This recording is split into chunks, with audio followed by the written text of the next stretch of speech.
dimanche tout le monde, j'espère que vous allez bien. Aujourd'hui j'ai décidé de faire un tag.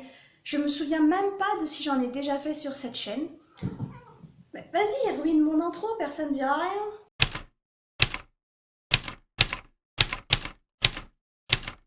J'ai donc décidé de faire un tag parce que je me suis abonnée récemment à la chaîne de Amandine Lambert, dont je vous mettrai le lien en barre d'infos.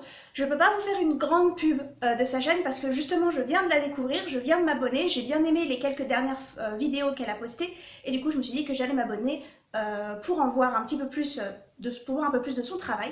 Elle parle principalement d'écriture et elle a créé ce tag qu'elle a appelé le tag auteur sadique, et du coup je n'ai pas regardé la vidéo, je n'ai pas regardé les questions et j'ai décidé que j'allais répondre à ces questions avant de regarder sa vidéo. Donc du coup pour le moment je ne sais pas du tout quelles sont les questions. Est-ce que je vous fais un update trépied? Vous êtes actuellement posé sur mon dictionnaire, mon coffret DVD de Bones et un trépied. Tout ça pour espérer avoir un fond pas trop moche, parce qu'il y a beaucoup trop de bazar devant ma bibliothèque dans ma chambre et que la flemme de ranger juste pour filmer est très grande. J'espère que la vidéo va vous plaire, j'espère que les questions sont cool. La chaîne d'Amandine est dans la barre d'infos, je sais pas si je vous l'ai dit. On y va. Première question, as-tu déjà tué un personnage secondaire? Évidemment. Je viens de voir la deuxième, et la deuxième c'est as-tu déjà tué un personnage principal?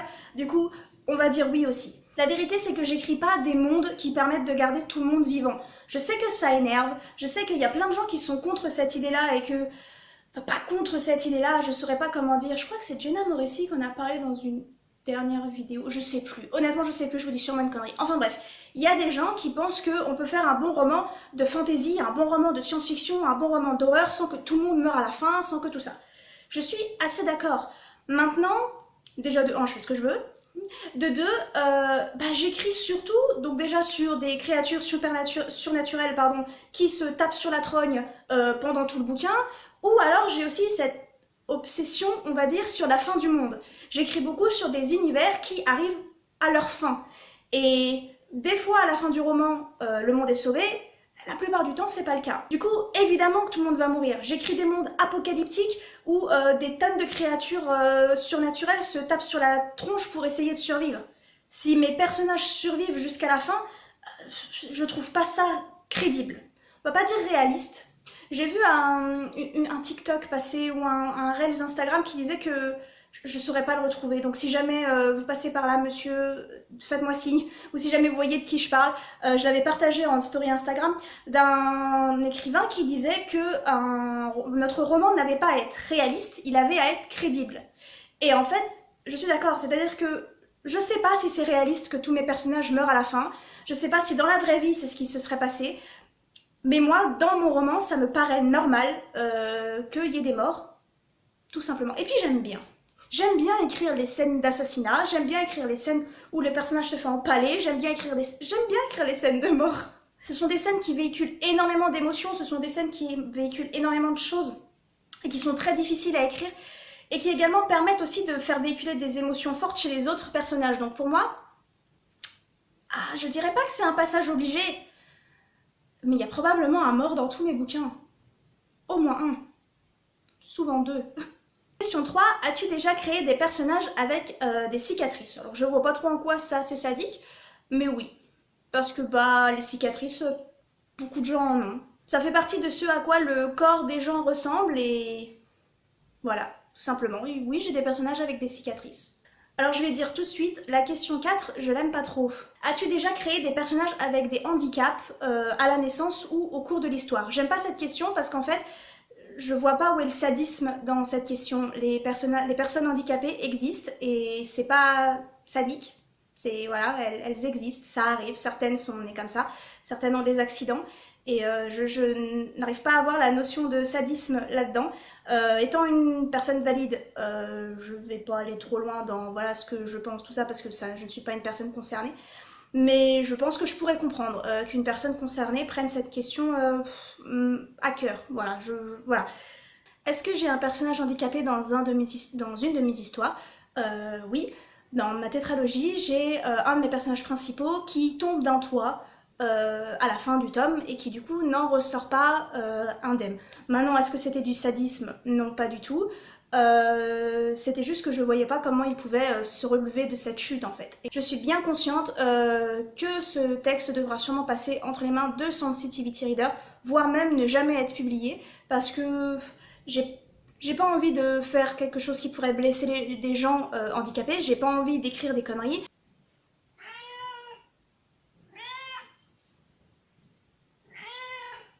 Viens. Allez, on pousse sur les pattes arrière. Et ben voilà. Donc, question 5. As-tu déjà torturé un personnage? Je pense honnêtement qu'il y a une scène de torture dans pratiquement tous les romans que j'ai écrits ces 2 dernières années. Il y en a une dans le roman que j'envoie en maison d'édition, 2 d'ailleurs, que j'envoie dans le roman que j'envoie en maison d'édition. Oui. Je ne vais pas jusqu'à dire que j'aime bien écrire les scènes de torture, parce que ça a fait un peu bizarre quand même. Tu veux pas te poser? Si, je pense qu'on peut dire que j'aime bien écrire des scènes de torture. En fait, j'aime bien parce que ça permet de montrer déjà les méchants, quel genre de méchants ils sont. Moi, j'aime les méchants qui sont vraiment méchants, qui n'ont pas forcément une raison d'être méchants, à part le fait que peut-être qu'ils aiment bien être de sacrés connards. Et je trouve que ça montre la cruauté des méchants, ça installe de la peur, et également ça montre le personnage en question, c'est-à-dire est-ce que ce personnage est du genre à se laisser faire, est-ce qu'il est du genre à essayer de se défendre, de se débattre, est-ce qu'il va avouer, s'il a quelque chose à avouer, est-ce qu'il va tenir bon jusqu'à s'en laisser mourir, enfin voilà, je pense que ce sont des scènes que j'aime énormément et des scènes qui montrent beaucoup du personnage en question et du méchant. Question 6, as-tu déjà développé un personnage pour que les lecteurs l'aiment dans le but de le tuer? Non, parce qu'en fait, quand j'écris, je pars pas du principe que quelqu'un va le lire, parce que si vous me connaissez, vous savez que j'ai très peur d'envoyer en bêta lecture, et que je sais que je ne serai jamais publiée. C'est pas pour ça que j'arrête d'envoyer en maison d'édition, on sait jamais. Il y en a peut-être une qui peut, sans faire exprès, décider de publier mon roman. On sait jamais. Mais je visualise pas du tout l'écriture comme quelque chose que quelqu'un va lire. J'écris sur le moment parce que j'ai envie, parce que ça me fait du bien, parce que voilà. Et pour moi, les lecteurs n'entrent même pas dans l'idée de l'écriture. C'est-à-dire qu'à aucun moment je me dis est-ce que les lecteurs vont aimer ça, est-ce que les lecteurs vont détester ça, est-ce que ça va faire trembler les lecteurs. Non, j'en ai... Ah, dire que j'en ai strictement rien à faire, c'est dur quand même. Mais j'essaie de pas du tout prendre en compte ce qu'un lecteur pourrait penser parce que je pense que ça donne... que ça limite en fait. On se dit ah, peut-être que les lecteurs ils aimeraient pas ça. Ah, peut-être que les lecteurs ils veulent lire ça, je devrais écrire ça plutôt. Et c'est pas du tout comme ça que je visualise l'écriture. Moi, je veux écrire ce que je veux, comme je le veux. Donc oui, vous vous attacherez, en tout cas j'espère, à mes personnages et ils se feront buter avant la fin. Va falloir se faire l'idée. Mais sachez que c'était pas dans le but de vous torturer, c'était décidé. Tout simplement. On ne te voit pas contre ta tête. Bonjour.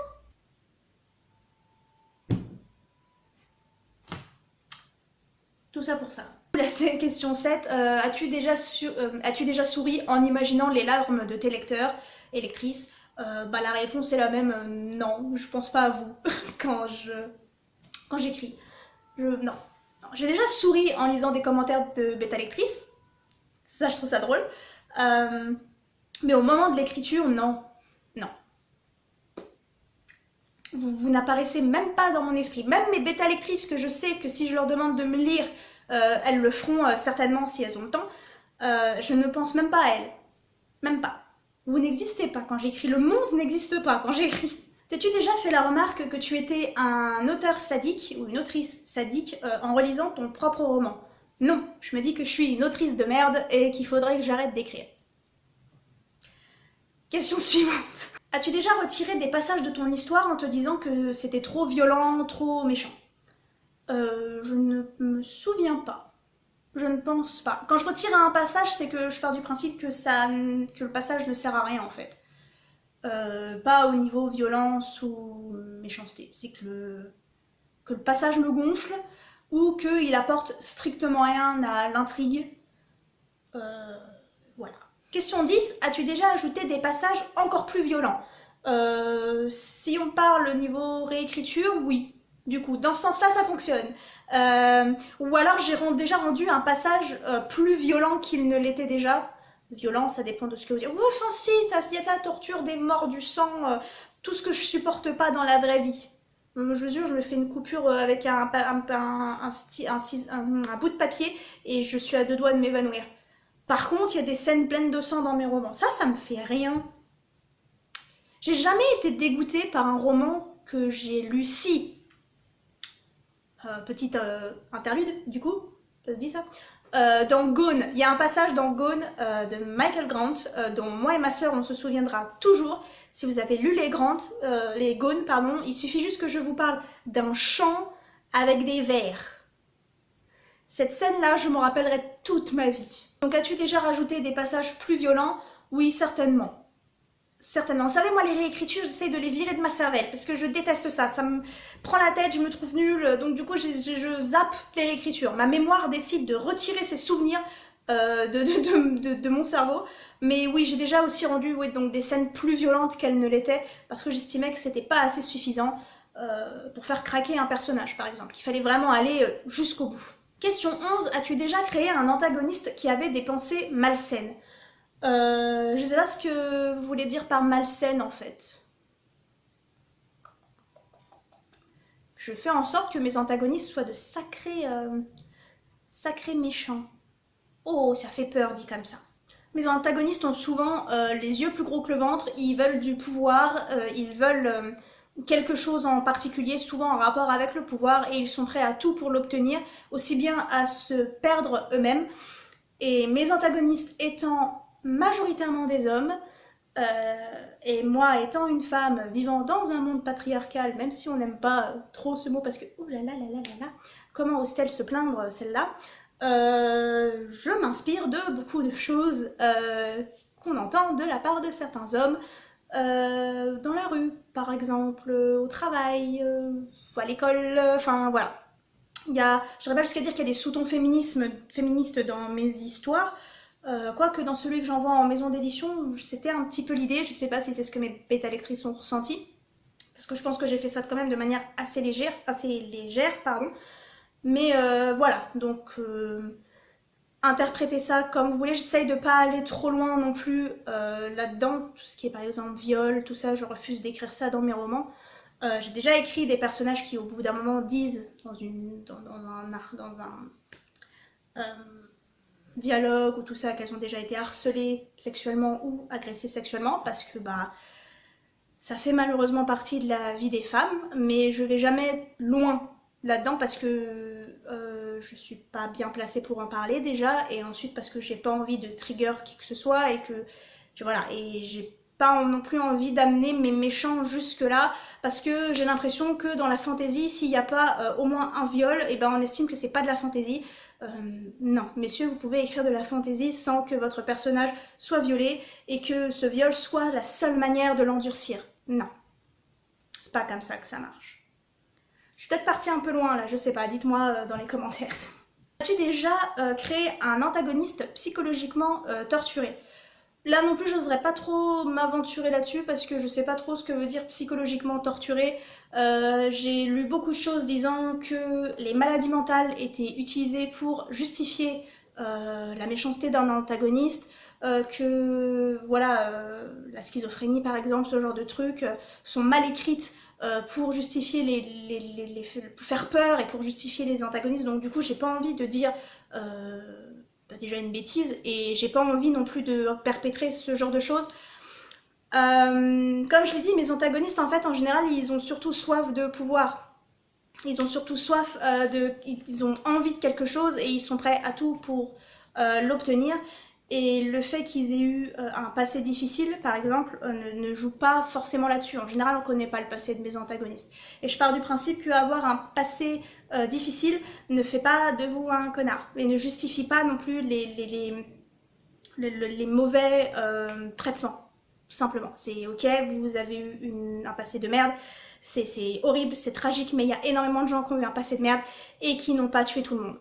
Il faut arrêter de romanciser, je sais jamais comment on dit, ce genre de choses, et arrêter de perpétrer l'idée que quand on a un passé horrible, des traumas, ou qu'on est psychologiquement torturé par des choses de notre vie, pour reprendre, ou des gens, pour reprendre la question, on tourne forcément mal et on devient forcément le grand méchant d'une histoire. J'aime vraiment pas cette manière de faire en fait. Je m'en éloigne de plus en plus au niveau des romans que je lis.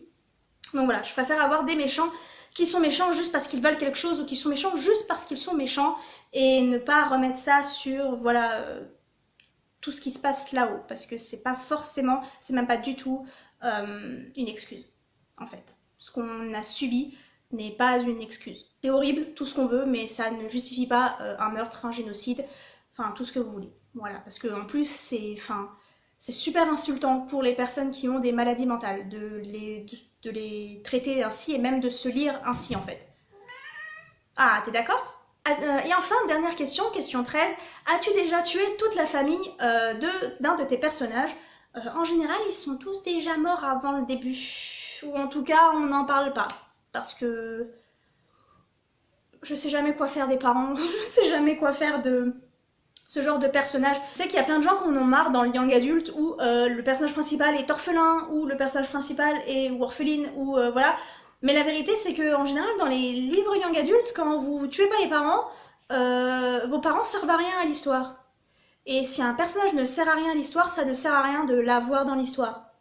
Tout simplement. J'ai rarement lu un livre avec les parents de young adult, et en tout cas de young adult fantasy et tout ça, avec des parents présents où les parents servaient à quelque chose. C'est pour ça qu'on les tue, c'est parce qu'on sait pas quoi en faire. Tuez-les, et forcément, tuez-les, vous faites en sorte qu'ils soient pas là, mais donc forcément c'est le genre de livre vers lequel je me tourne, et c'est le genre de livre que j'écris, surtout parce que moi j'aime bien l'intrigue, la trope de found family. C'est-à-dire ces personnages qui ne sont absolument pas de la même famille et qui se créent cette petite famille entre eux. En règle générale, mes personnages, c'est ça, que ce soit ma tétralogie, ma trilogie ou même tous mes stand-alone ou le roman que j'envoie en maison d'édition. Dans ce roman-là, ce ne sont que des femmes qui se considèrent comme des sœurs. Elles s'appellent toutes ma sœur, voilà, c'est ma sœur, je veux protéger mes sœurs. Mais la vérité, c'est qu'elles viennent toutes de familles différentes, elles n'ont aucun lien de parenté entre elles, et pourtant elles sont une famille. Cette vidéo va être extrêmement chiante à monter, donc du coup j'espère qu'elle va vous plaire. J'ai pratiquement 40 minutes de rush parce que j'arrête pas de... J'arrête pas de faire ça. Voilà, c'est difficile de filmer en ce moment. Je vous mets donc dans la barre d'infos les questions si jamais vous souhaitez faire ce tag. Si jamais vous faites ce tag, n'oubliez pas de taguer la créatrice, donc Amandine Lambert. Le lien sera dans la barre d'infos, mais ça je crois que c'est la 15e fois que je vous le dis. Je vous souhaite un très bon dimanche. N'hésitez pas à laisser un commentaire si cette vidéo vous a plu. N'hésitez pas à la partager, n'hésitez pas à vous abonner si vous êtes arrivé jusqu'à la fin de cette vidéo. Parce qu'il se trouve qu'à chaque vidéo, 80% d'entre vous ne sont pas abonnés. C'est triste, non? Je sais que j'ai pas le contenu le plus intéressant du monde et je sais que j'ai pas la tête la plus intéressante à regarder non plus. Mais si vous êtes arrivé jusqu'à la fin, c'est que vous aimez bien. Un petit peu, non? Du coup, vous pourriez vous abonner. Ce serait sympa. Donc du coup, voilà, n'hésitez pas à vous abonner, n'hésitez pas à laisser un commentaire. Je réponds à tous les commentaires pour le moment, parce que je peux, tout simplement. Sauf quand je suis au travail, vous pouvez patienter une heure ou deux. Et voilà, et n'hésitez pas à partager, n'hésitez pas à faire tout ce genre de trucs qui fait que une chaîne peut grandir, parce qu'une chaîne ne grandit que grâce à vous. Je peux faire tout le travail du monde, si vous m'aidez pas, ça marche pas, c'est un petit peu le souci. Je vous fais de gros bisous et je vous dis à dimanche prochain.